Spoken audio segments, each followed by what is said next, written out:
ça arrive de temps en temps qu'on ait un petit mot d'une famille ou d'une infirmière dans un établissement qui nous remercie d'avoir fait le geste de déplacer un de nos cabinets ou d'avoir trouvé une solution pour un patient qui était vraiment en grande difficulté. Et ça, c'est super gratifiant.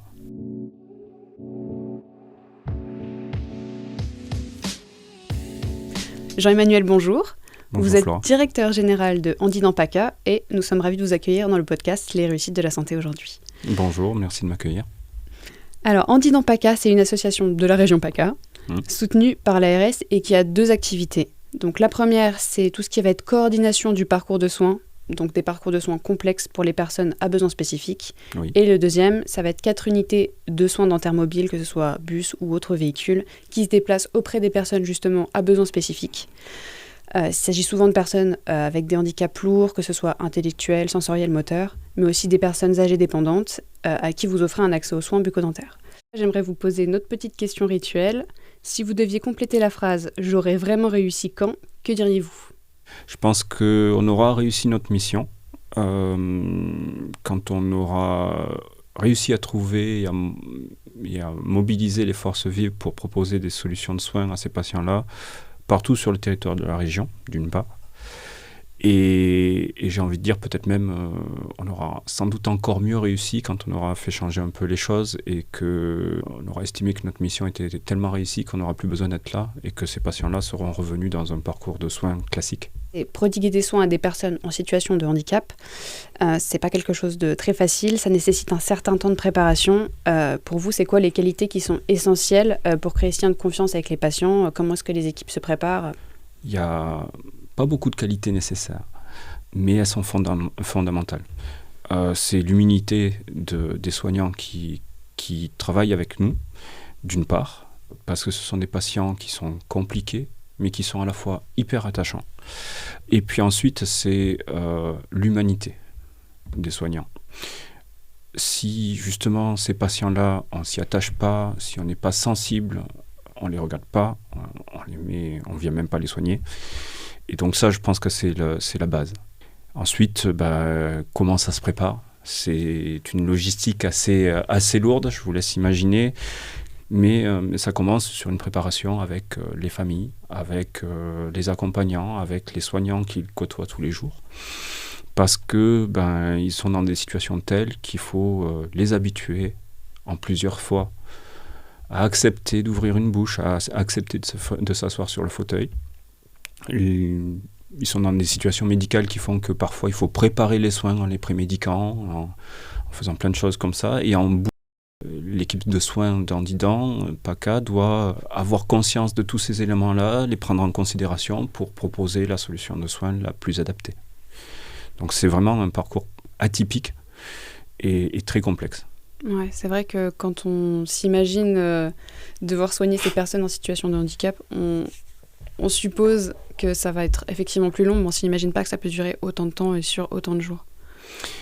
Oui, il est très fréquent que 1, 2, 3 séances soient nécessaires pour arriver à faire un détartrage qui prendrait pour vous et moi 3/4 d'heure. Là, il faut habituer les patients, les asseoir, les conditionner, les soigner, revenir sur le soin parce qu'ils peuvent être soignés qu'un laps de temps très très court par rapport à vous et moi. Donc oui, c'est très très compliqué. Et ça demande une patience et un engagement assez considérable. Ouais. Vous avez un peu parlé des familles. Quelle place occupent les familles des patients dans cette réussite ? Elle est centrale, leur place en fait. D'abord, dans la création de l'association. Ce sont des familles de personnes en situation de handicap qui se sont confrontées à l'absence de soins dentaires pour leurs enfants, leurs parents, de manière générale, qui ont été à l'initiative de la création de l'association avec leur entourage, dont des praticiens. Sans ces parents-là, l'association n'existerait pas. Aujourd'hui, elle est toujours centrale, mais pour d'autres raisons. La première raison, on va dire, elle est juridique. C'est bête à dire, mais elle est juridique. On parle de patients qui sont vulnérables, et qui dit vulnérabilité, dit protection de ces gens. Donc ce sont des gens qui sont ou sous tutelle, ou très encadrés, entourés par leur famille. Sans l'intervention de leur famille, sans les consentements de ces familles-là ou de leurs tuteurs, on ne sait rien faire, on ne peut rien faire. Donc ça veut dire que les familles, les aidants et les soignants qui les encadrent tous les jours ont leur rôle à jouer pour réussir un soin dentaire qui, pour vous, pour moi, serait, somme toute, même s'il y a des craintes, somme toute facile à faire. Là, s'il n'y a pas une implication dans le parcours de soins de ces patients-là, des gens autour, on peut mettre tous les moyens possibles, on n'arrivera pas à les soigner. Vous travaillez dans une association qui est assez atypique, vous avez un parcours assez atypique, mais en soi, votre parcours n'était pas forcément prédestiné à arriver dans cette association. Qu'est-ce qui a fait que vous êtes arrivé ici ? Est-ce que vous voulez nous dire un mot là-dessus ? Oui, rapidement, même si je ne suis pas forcément là pour parler de moi, c'est la recherche de sens, le besoin d'aider les autres, de manière concrète dans leur vie presque de tous les jours. Pas tout à fait de tous les jours, mais presque. Ce que j'arrivais pas forcément à avoir dans mon métier précédent. Là, je soigne pas, c'est sûr, je suis pas soignant, mais je mets tout ce que je sais faire dans la balance pour faire en sorte qu'au bout, tous les moyens soient réunis pour soigner et apporter le meilleur soin à ces gens-là. Dans tout ce que vous dites, on sent vraiment un engagement, une vraie envie de réussir dans tout le discours que vous prononcez. Si on applique cette ambition de réussite au projet en général, comment est-ce que vous résumeriez ça ? Oui, l'ambition, c'est trouver suffisamment de force vive pour venir rejoindre cette aventure en direct, soigner aux côtés des équipes déjà mobilisées, et dégager parfois un petit peu de temps, 1 jour, 2 jours, 3 jours, mais suffisamment de temps pour apporter sa pierre à l'édifice et soigner un peu plus ces gens. Selon vous, quelles sont les réussites les plus marquantes de votre projet jusqu'à présent ? Est-ce qu'il y a des aspects que vous pensez pouvoir reproduire ailleurs, des éléments que vous souhaitez voir améliorer ? La première réussite, c'est que en 2025, l'association aura 20 ans. Ça montre bien qu'on apporte une solution. Donc on répond clairement à un besoin, sans quoi on ne serait plus là, sans quoi les institutions, ARS, collectivités territoriales, diverses et variées, et même les partenaires, les institutions qui hébergent ces gens-là, auraient arrêté de nous soutenir. Donc le premier succès, il est là.